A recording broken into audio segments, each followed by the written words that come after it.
पूर्व भाग्य जहाँ विषय था पुत्र साधु समिति बसीचे आम से पूर्व जन्म से भाई पुण्य थिला बोली आम आज सत्संग सुयोग पाइचे दादा निर्देश रही डीपीआर दीक्षापत्र कार्यक्रम संपर्क में भाई सुंदर भाव आलोचना रखी इष्टभूति से इष्टभूति गोटे कथा कही जीवन जीवन जदि जाए तो इष्टभूति छाड़ू ना धर्म अर्थ काम मोक्ष ये निशान भूलू ना जजन जाजन इष्टभूति तीनोटी आयुध नहीं चाल चाल आर्यपुत्र जीवन पथुति इष्टभूति जोगाड़ कर नित्य करीश निवेदन शक्ति पावे भक्ति हवे एक ही घरे भाव पाए तो इष्टभूति यदि नकरी आम आम दीक्षा बंची पार आमको इष्टभूति ही करा पड़ो आम समस्त आम रक्षार भगत ही इष्टभूति सर कहते पड़ोसी नेपाल जाए तुई बेचे कर खाली भोजी जा छुटेगा ताদের কাছে সেই যে তোর বেঁচে বুঝি दीक्षापत्र कार्य कहले डीपीआर कहले यार अर्थ हूँ आज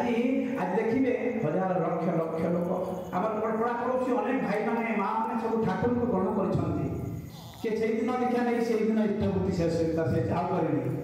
एवं किए मसे दि मासे किसी दिन कर इष्टभूति सत्संग मुख्य स्रोत दूरी जाती गोटे ग्राम गोटे सत्संगी गोटे युद्ध क्षेत्र सेनापति दायित्व जी गोटे ग्राम जन सत्संग दायित्व ढेर बेसी ठाकुर बुझुती आम दायी मोर पड़ा पड़ोसी लोक मैंने पड़ा पड़ोसी भाई मैंने जो मैंने ठाकुर को ग्रहण करते जो मैंने आज सत्संग मुख्य स्रोत नहांती से आनिया चेष्टा करी सहित मु सुसंपर्क स्थापन करी आज पूज्य आचार्य देव आह्वान आसी आज आज पूज्य अविंद रात निद ना से शो ना आचार्य कहते अविंद रात से शोई पार ना केवल दीक्षापत्र कार्य किभली सक्सेस हम आज दीक्षापत्र कार्य फुलबाणी जिला बहुत पछरे रही आम दीक्षापत्र कार्य करने पड़ो आचार्य जिते जहाँ आह्वान आसो से मंगल आम जानना आम के मंगल पांडव मान कौन मंगल कथा से जान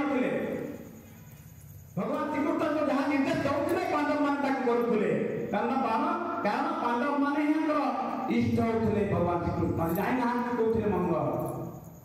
तेणु आम जानना आम कौन मंगल आम मंगल रास्ता मंगल विधान से आमको दे जाती प्रभु आसती आचार्य परंपरा सृष्टि करदे गले ये आचार्य मध्य आम ही पाइपर तेणु आचार्य आह्वान होती दीक्षापत्र अन्न को बचाई निजे रुहे धर्म बोली ताकई कहे तेणु आम पढ़ा पढ़ी लोक मान सहित सुसंपर्क स्थापन करवा माँ माँ विशेषकर भाई मान को रेस्ट्रिक्शन अच्छी आम भाई मैंने घर को गले अनुमति दरकार परमिशन माँ मैंने जिला प्रवेश करेंगे समर्थन करेंगे एवं समर्थन सहित सुसंपर्क स्थापन करेंगे से हत्या चाहे कहते ना तुम दीक्षा दियो तुम इष्टभूति कहीं कर सत्संग आस आसबन इष्टभूति कर आग सुसंपर्क घर को सुखरे दुखरे भाग ने से भल मंद बुझे से विपद आपद सहायता हाथ बढ़े किए रोग पड़ी मेडिकल चिकित्सा व्यवस्था करेंगे किए कोर्ट कचेरी मामला पड़ी भल आईन सेवा किभली पाइपर से सहायता करेंगे पिलाटी पाठ पढ़ी पारनी पाठ पिला पाठ पढ़ाई साहाय्य सहायता हाथ बढ़ाइले एवं जे अर्थ नहले आम मुखे मुहर टे हस करते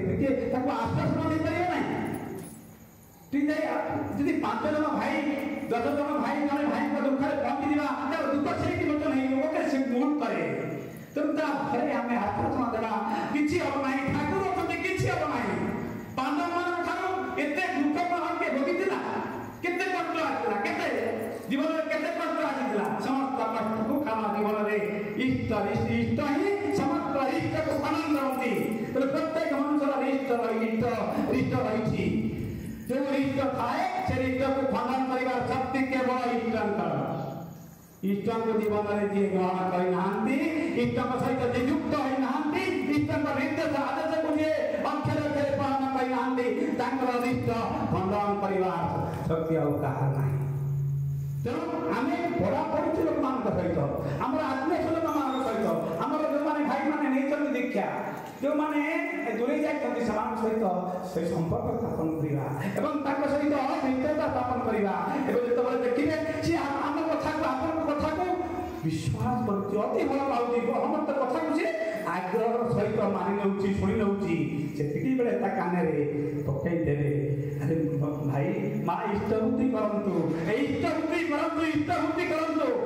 सत्ययनी इष्टबुद्धि विपाक धारण वर्धनीति दारिद्र व्याधि दूर करने को सत्ययनी महाअस्त्र जातिर आघात अपमोदन ही महाशस्त्र आम दीक्षा नहीं से 20 वर्ष 10 वर्ष 30 वर्ष 12 वर्ष ये अरे स्वस्थ अरे स्वस्थ पाइना माने प्याज रसुण आम कबल आम ये रही माछ मांस कबल आम से स्वस्थ कथा कहले अनेक भाई चमकी पड़ती हमको स्वस्थ ये जो